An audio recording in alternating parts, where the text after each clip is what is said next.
শিক্ষার্থীবৃন্দ, আজকে আমাদের এপিসোড 51, 50টি এপিসোড শেষ করে আসছি আমরা। প্রিয় শিক্ষার্থীবৃন্দ, আমাদের এই প্রচেষ্টা অব্যাহত থাকবে। আল্লাহর রহমতে আমরা এগিয়ে যাব, তোমরাও আমাদের সাথে থাকবে আশা করছি। অবশ্যই আজকে আমাদের পাঠের 12 ক্লাসের যে অ্যাকাউন্টিং বিষয়, এই অ্যাকাউন্টিং ফর 12 ক্লাসেস, আর বারবারই আমি বলছি যে বাংলা এবং ইংরেজি মাধ্যমের জন্য আমার ক্লাসগুলো প্রযোজ্য হবে। আর আজকে আমাদের চ্যাপ্টার হচ্ছে কস্ট অ্যাকাউন্টিং, উৎপাদন ব্যয় হিসাব বিজ্ঞান। ওকে, এবং এই চ্যাপ্টারের প্রথম যে মূল বিষয় সেটা নিয়ে আমরা আলোচনা করব। এটা হচ্ছে কস্ট কনসেপ্ট, এবং এই কস্ট অ্যাকাউন্টিং এর উপর টোটাল একাধিক আলোচনা আমরা করব, একাধিক পাঠে আমরা অংশগ্রহণ করব। সেটা 1, 2, 3, 4 যতটি ক্লাস নিতে হতে পারে আমরা ততটি নেব ইনশাআল্লাহ। তোমরা ধৈর্য ধারণ করে এই পাঠে অংশগ্রহণ করবে। তবে আজকের পাঠ শুরু করার আগে আমরা কয়েকটি বিষয় জেনে নিই। এখানে হচ্ছে কি দুটি বিষয়, একটা হচ্ছে কি কস্ট আর একটা হচ্ছে কি অ্যাকাউন্টিং।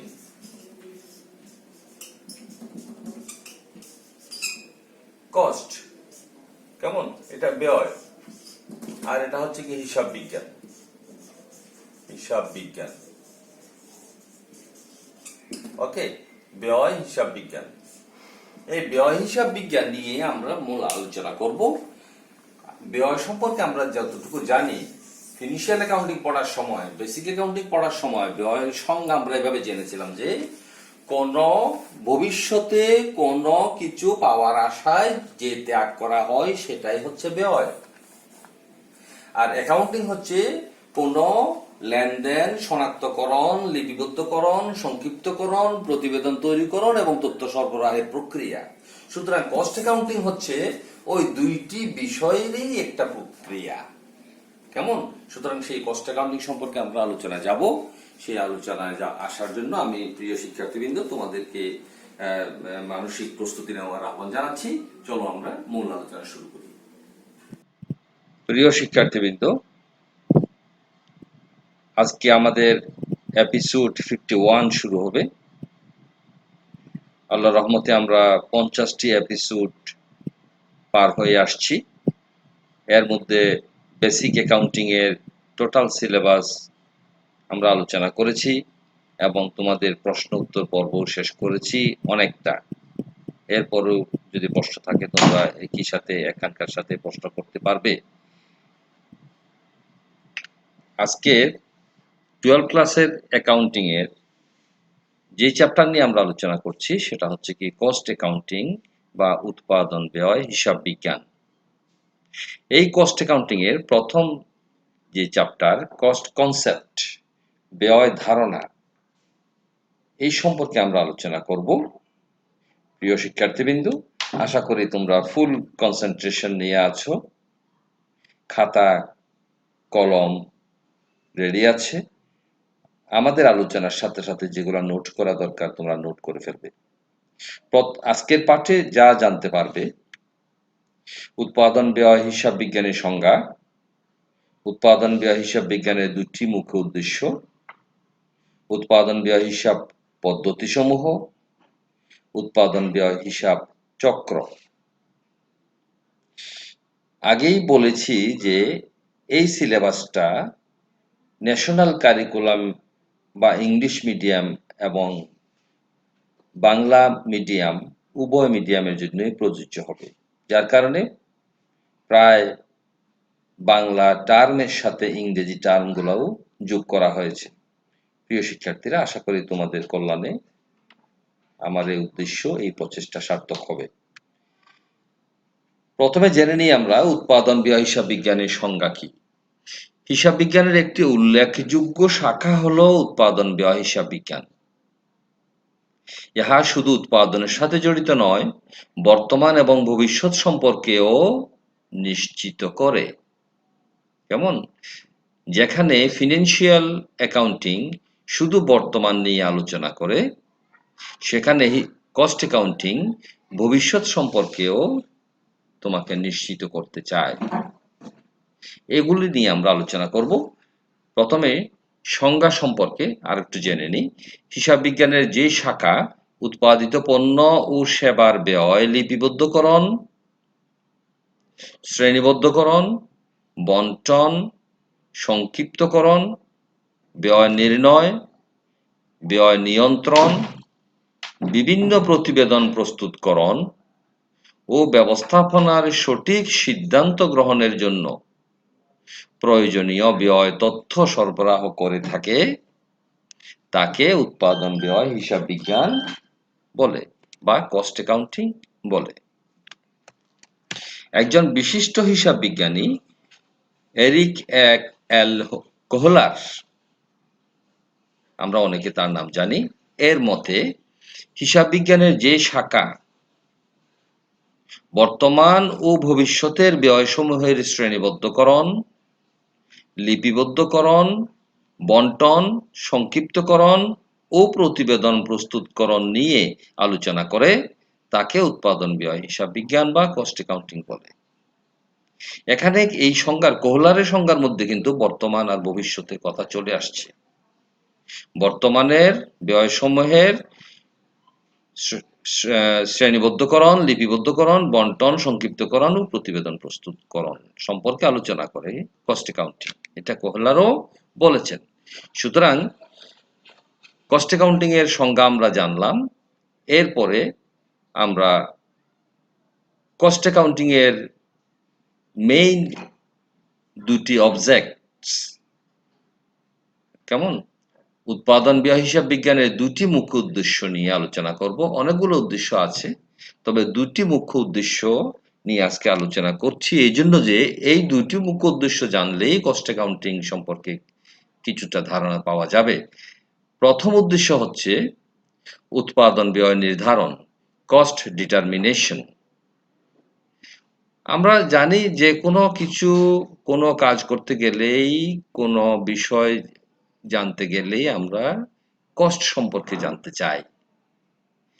সুতরাং কস্ট অ্যাকাউন্টিং এর প্রথম উদ্দেশ্য উৎপাদন ব্যয় নির্ধারণ। এটা একটি উদাহরণের মাধ্যমে আমরা আলোচনা করব। যেমন একটি কাঠের চেয়ার তৈরি করতে খরচ হয়,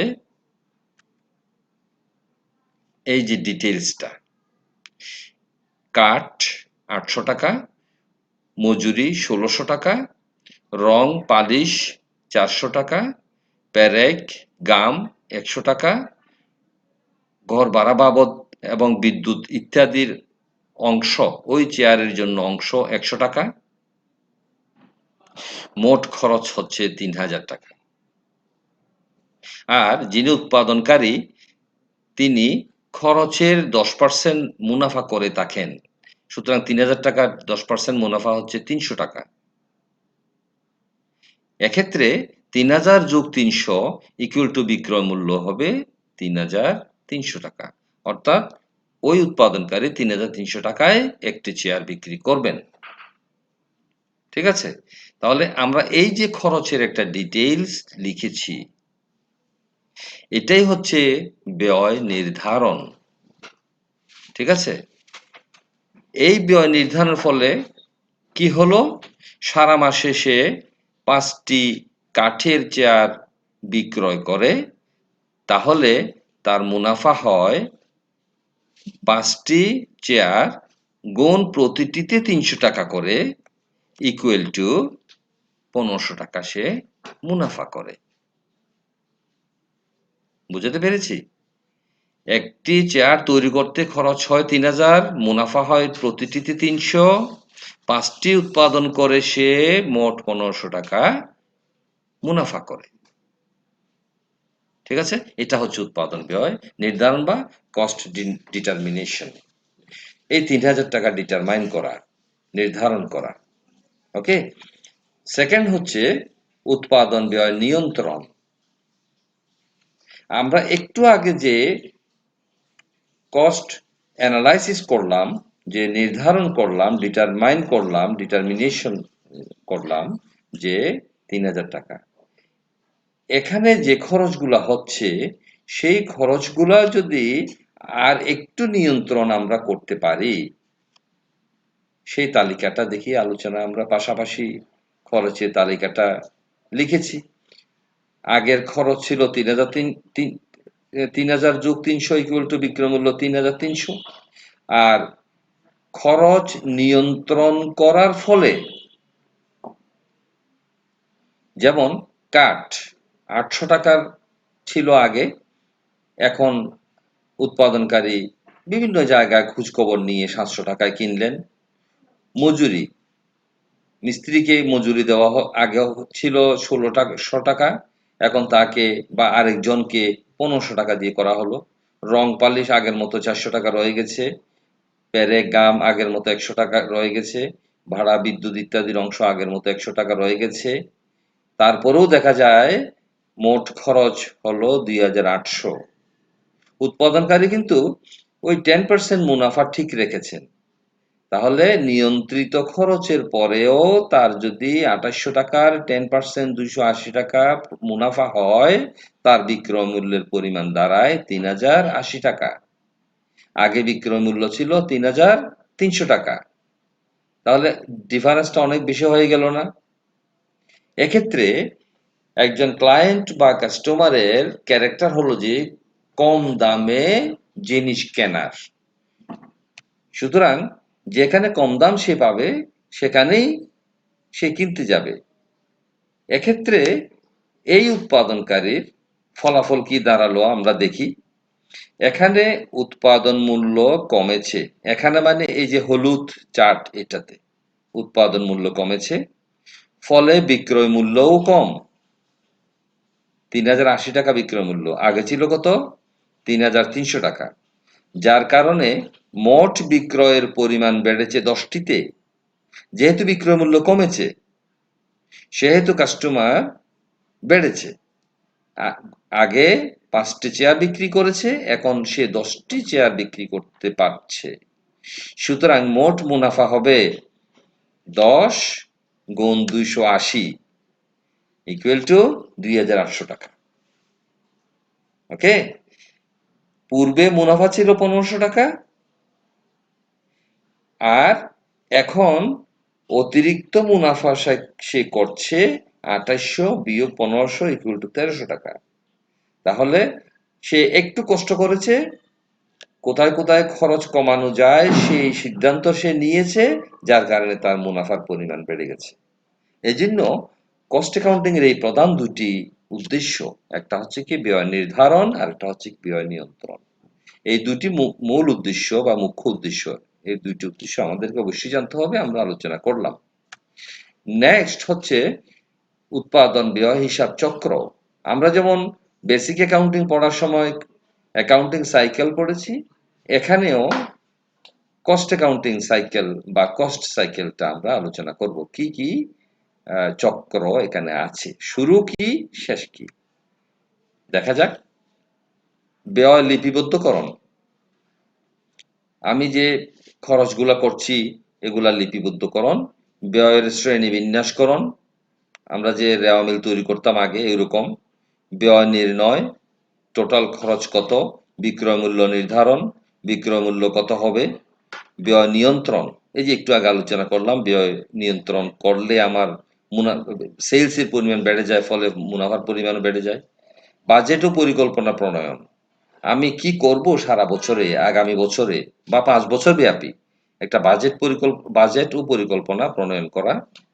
বর্তমান খরচের উপর, বর্তমান কস্ট অফ প্রোডাকশনের উপর এবং বর্তমান মার্কেটিং এর উপর সবকিছু মিলিয়ে একটা বাজেট এবং পরিকল্পনা প্রণয়ন করতে হবে।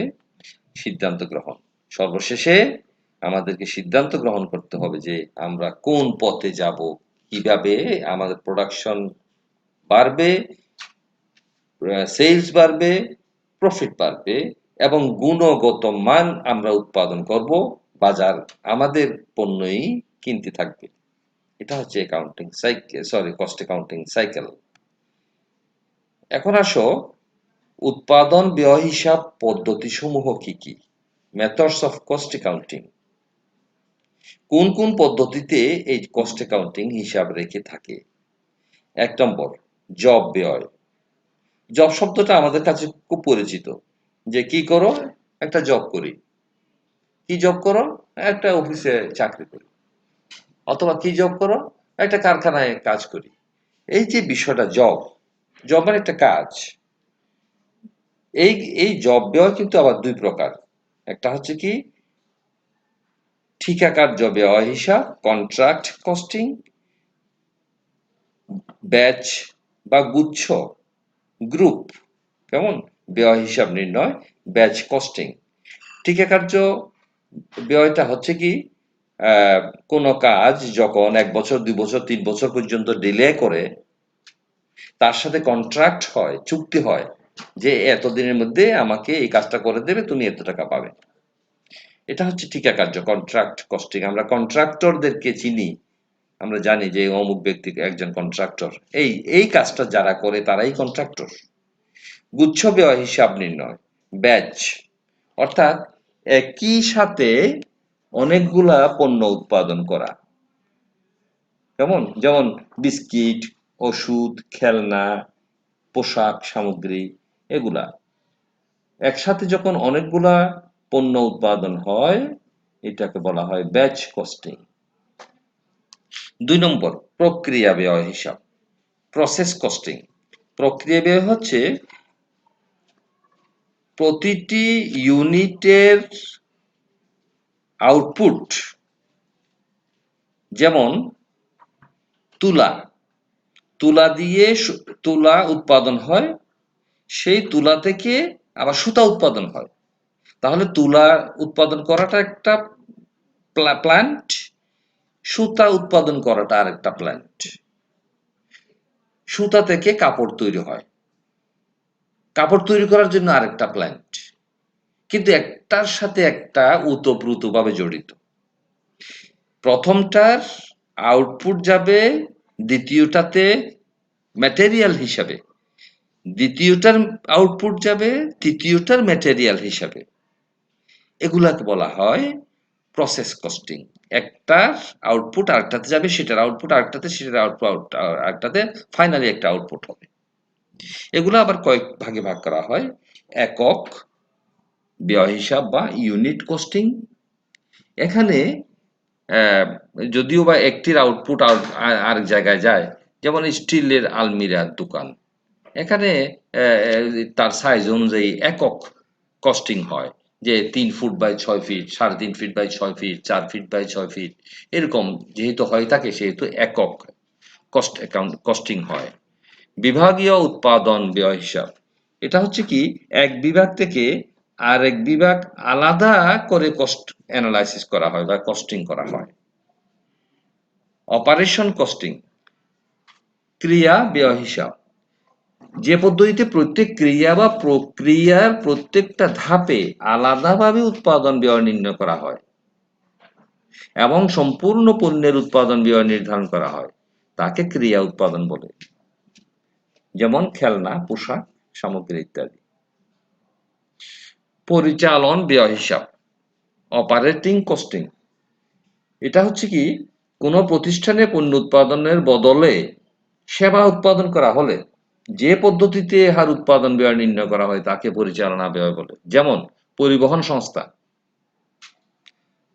কেমন, বিদ্যুৎ সরবরাহ প্রতিষ্ঠান, যেমন পরিবহন, এটা এটা সেবা দিয়ে থাকে। এখন একটি গাড়িতে 30 জন প্যাসেঞ্জার নিতে পারে, তাহলে এই 30 জনের থেকে টিকিট সেলের আমার ইনকাম কত, ওই গাড়ির ড্রাইভারের ভাড়া কত, রেজিস্ট্রেন্টের ভাড়া কত, তার সুপারভাইজারের ভাড়া কত, তেল খরচ কত, ইত্যাদি সবগুলো মিলাইয়া প্রতি জনের জন্য কত খরচ হয়, আমি কত টাকায় একটা টিকিট সেল করব, এটা হচ্ছে অপারেটিং কস্টিং। বহুমুখী ব্যয়, মাল্টিপল বা কম্পোজিট কস্টিং, এটা হচ্ছে কি যে সকল প্রতিষ্ঠানে কোনো জটিল দ্রব্যের বিভিন্ন অংশ পৃথকভাবে উৎপাদন করার পর সকল অংশ যুক্ত করে ওই নির্দিষ্ট দ্রব্যটি প্রস্তুত করা হয়। যেমন রেডিও, টেলিভিশন, কম্পিউটার, এগুলোর পার্টসগুলো এক এক জায়গায় এক এক এক এক ভাবে উৎপাদন করা হয়, কিন্তু আবার নির্দিষ্ট একটি জায়গায় সেগুলোকে অ্যাসেম্বলিং করা হয়, সংযুক্ত করা হয়। এগুলা হচ্ছে মাল্টিপল কস্ট অ্যাকাউন্টিং। লাস্ট হচ্ছে ফার্ম কস্টিং বা ফার্ম ব্যয় হিসাব।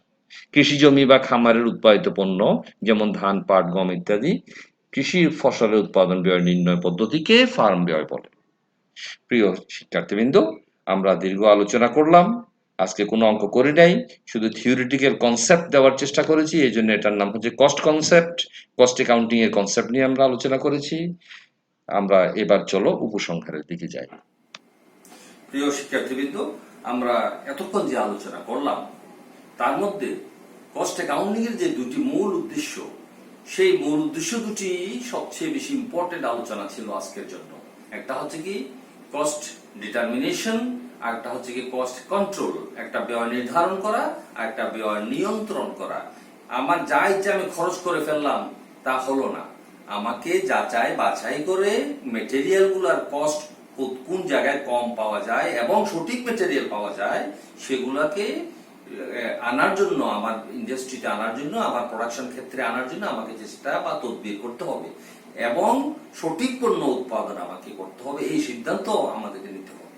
সুতরাং এই দুটি মূল উদ্দেশ্য কস্ট অ্যাকাউন্টিং এর, ডিটারমিনেশন অফ কস্ট এবং কন্ট্রোল অফ কস্ট, এই দুটি বিষয়কে মনে রাখার জন্য আমি আহ্বান জানিয়ে আজকের আলোচনা শেষ করছি। প্রিয় শিক্ষার্থীবৃন্দ, তোমরা ভালো থেকো।